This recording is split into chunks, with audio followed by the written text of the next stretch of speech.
this connection between CX and worker experience, or listening to worker experience. And I've seen studies, where there's a pretty strong connection between customer experience and employee experience.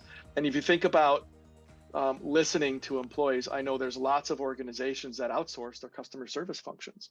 And so these are the people on the front lines representing your company. Why is it important to listen to them? Like, if that makes sense. Yeah, I mean, it can be the greatest source of innovation because they're on the front line, they're seeing the problems, they're seeing the opportunities.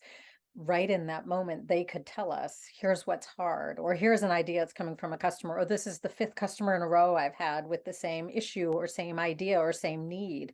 It's just a wealth of information and potential innovation that we wouldn't want to miss out on. And if we just outsource it and we don't tap them for what's going on, we're really missing such a great opportunity.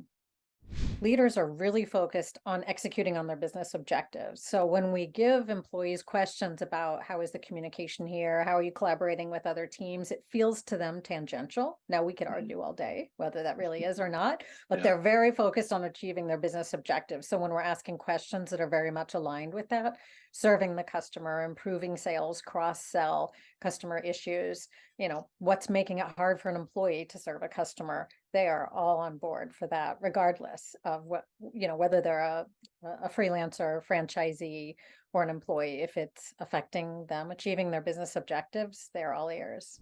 And so when you expand that mentality to everybody that touches your brand, that works with your brand, your vendors, your suppliers, your partners, agencies, etc., your whole workforce ecosystem, that's really valuable to get all of their feedback. Think of it like a broad lean mentality or lean approach. You get every different contributor to the process involved to hear all of their feedback, because as a supplier, you might have a very different experience than the customer. So when you take that approach and you apply it to the talent that works for your organization, you get a lot of value out of hearing from all those sources. And I'd argue that the folks that don't spend all of their time aligned with your organization and actually have a contrasting point of view working with other companies through similar projects have an even more informed opinion versus just a feeling compared to what they maybe did last year. They can actually see how it operates in other places. So that's a really valuable perspective.